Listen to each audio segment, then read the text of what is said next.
Hello everyone and welcome to today's video. Today I'm going to an article by the New York Post that goes over Governor Kathy Hochul of New York for 2026 in a poll showing voters may want someone else other than her.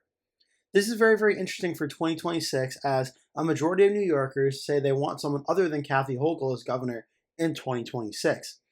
In this new poll, the Democrat faces backlash and blowback for her new Manhattan congestion toll.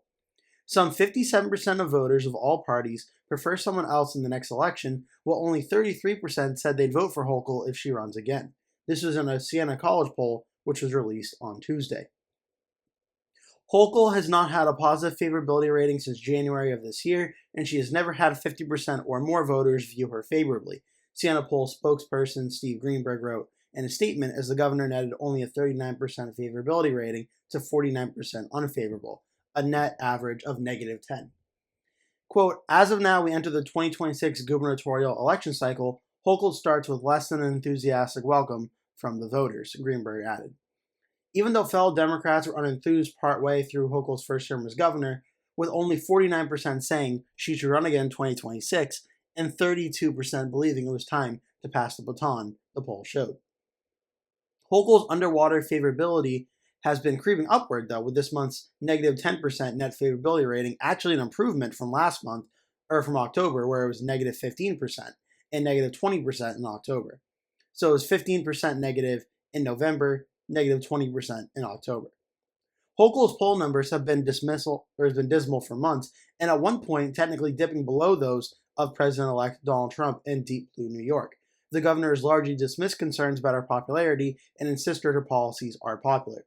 Before I read on the article, I am just going to show you really quick the 2024 electoral map, where in the state of New York, Kamala Harris defeated Donald Trump 56% to 44%, and as the article mentioned, at one point, her approval rating was worse than Trump's, where Trump lost the state by 12 points, which actually was a very impressive performance by a Republican in New York, one of the most impressive since the 1980s.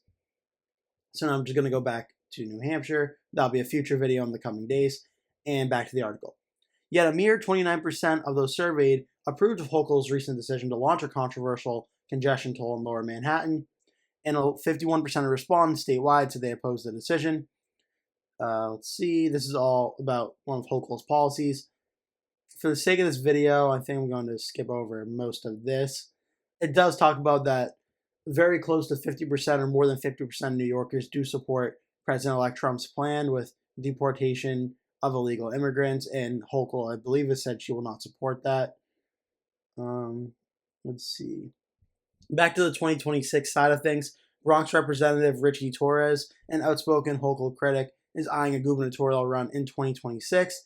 He is still relatively unknown statewide. The former city councilman has a 17% favorability rating, but 68% of respondents said they don't know who he was. So that's certainly going to be a problem for him if he does try and run against Hochul. Torres does face stronger in the five boroughs, where only 52% say they don't know him. He also carried a 34% to 14% favorable to unfavorable rating in the city of New York itself. That's compared to Hochul's 44% to 42% favorable to unfavorable rating in the Big Apple. So Hochul's only +2 in the city, whereas Torres is up by about 20. On the Republican side of things, the leading contender that's being mentioned right now is Hudson Valley's Representative Mike Waller of New York. He has publicly mulled a run for governor for a while. He was also underwater in this poll. Respondents gave him a 17% approval to 20% disapproval. That's -3, but still 65% saying they're unfamiliar with the former assemblyman. Again, it is important to recognize that New York is typically a very safe Democratic state. It's not really much of a surprise a Republican statewide is underwater by 3%, but a New York Democratic governor should not be at that same level. Lieutenant Governor Antonio Delgado, a former Hudson Valley congressman who made efforts to boost his profile by stumping for other Dems during this past election, is also still suffering from low name recognition. While 17% said they approved of Delgado, 68% of those surveyed said they don't know the lieutenant governor. So this is a very fascinating situation where in 2026, even on the official Wikipedia page for this governor's race, it does mention the low approval ratings of Kathy Hochul as a potential situation where she could be primary challenged. And where do things go from here? Well, for one, we have to look at the Democratic candidates. Again, Richie Torres as one potential mentioned candidate. Kathy Hochul has declared she is running for this seat. Other potential candidates Wikipedia list are Alvin Bragg, Andrew Cuomo, Antonio Delgado, Eric Gonzalez, Letitia James, Jermaine Williams, Alexandria Ocasio-Cortez. So on the Democratic side of things, there are certainly names in New York politics on the Democratic side that could primary challenge Kathy Hochul if they wanted to. The question whether or not they'd be successful is a question for another date, but there is certainly some big names that could potentially run for the seat and have a realistic shot at defeating Hochul. On the Republican side, there are three names listed. Bruce Blakeman is a Nassau County executive. Mike Lawler, the representative from New York's 17th Congressional District. He is the highest name ID'd Republican looking at this race right now.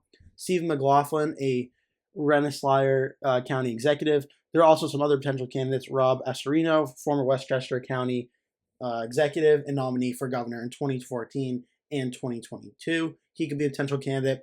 And outgoing Representative Mark Molinaro, who just lost his recent election, serving in 2023 through 2025, lost a very close House race in this past 2024 elections. One other person I'd potentially throw in here, his name I'm surprised is not being mentioned, is former Representative and candidate for Governor Lee Zeldin. I think based on his performance last time, his name has to be thrown into this mix. And just for that, I'm going to show you now what the race was back in 2022, where Hochul was able to defeat Representative Lee Zeldin by just 6.4%, 53.2 to 46.8. So Zeldin, at very least, would be a strong candidate on the Republican side and someone that would probably consider running. But again, we're going to have to wait and see how that goes at a later date. But it's a very fascinating situation. I am interested, what does this hypothetical polling show? Yes, Kathy Hochul, this is from back in May, was 34%, a different candidate 44%. So there is certainly, based on the polling that has been done so far, there is a real potential here for Hochul to face a primary challenger. My bet is I don't think it would be Alexandria Ocasio-Cortez. I think if she's going to run for a higher office other than House of Representatives, I think it might either be president or maybe senator, but I don't think governor is the direction she will go. It is possible that Jermaine Williams or Letitia James does try and run for governor and move up the political ladder. That is certainly possible, but for some reason, I'm a little bit skeptical on that. Same kind of for Alvin Bragg. I don't think any of them really ascend to the higher office here. Potentially, it is possible, but maybe Antonio Delgado, the lieutenant governor, could potentially do it, but I'm not so sure. I'm really skeptical if Hochul will get a high-profile primary challenger. I think someone like a Richie Torres, like a Democratic representative or former representative, is probably a Democrat that would challenge her. I don't think Andrew Cuomo is going to run for this. I think he might run for mayor of New York City itself. So that's interesting to watch for and something to monitor going forward. But I'd be shocked if Hochul does not have a primary challenger at all, seeing as her approval ratings right now certainly suggest she is vulnerable. Right now for the race in New York, there's going to be about 36 governor's races up in 2026. New York is obviously one of the 36. As for how I have this race rated as right now, I'm going to be a little bit bold here. If it's Kathy Hochul versus Mike Lawler, I'm actually going to start this race as a lean Democrat. And that might sound crazy, but when you think about it, New York, or lean Democrat would be anywhere from 1 point to 5 points.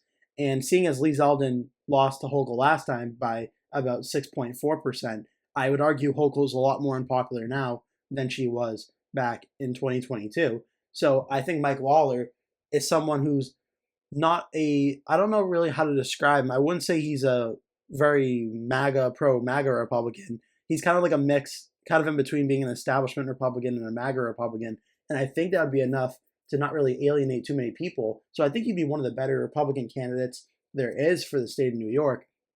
But on the Democratic side, I don't think Kathy Hochul, if she runs for re-election and wins the primary, I don't think she's going to do all too well at the statewide level. I do think she would still probably hold on and win, given how Democratic the New York City, Brooklyn, Manhattan areas of New York are. She'll likely hold on and win. But I could see this race being under 5% in a very close race come 2026 if it is Kathy Hochul. Now, if her polling rebounds in the next few months leading into 2026 and the next year, well, then obviously this race can certainly go up, back up to likely Democrat, which would be between 5 and 15%. But I don't think it's going to be above 15% because she would have to increase her 2022 margins by, about 9-10%. I don't think that's going to be happening. The absolute highest I'll go for the governor's race in New York for 2026 is likely Democrat. But for Hochul versus Lawler, I would start this race out as lean Democrat. If it is going to be another Democrat besides Kathy Hochul and they're going up against Mike Lawler, then I would probably start the race as likely Democrat. But Republicans have a unique opportunity here with how popular or how unpopular Kathy Hochul is. This race could be potentially very, very close. So that's going to do it for today's video. Thank you so much for watching. Why don't you leave a comment below, tell me what you think about Governor Kathy Hochul's chances in 2026 and how you can see this going. That will do it for today's video. Thank you so much for watching. If you enjoyed the video, please remember to give it a like. And if you really liked it, please remember to click the subscribe button and make sure you turn post notifications on so you always get notified when I post a new video. That way you never miss one. Also, please remember to share this video with your friends and family if you really like the video. And remember to stay tuned because I'll be posting at least one video every single day leading up until Election Day. So I'd really appreciate it if you keep coming back and watching those videos. Thank you so much for watching, and I hope to see you in a future video.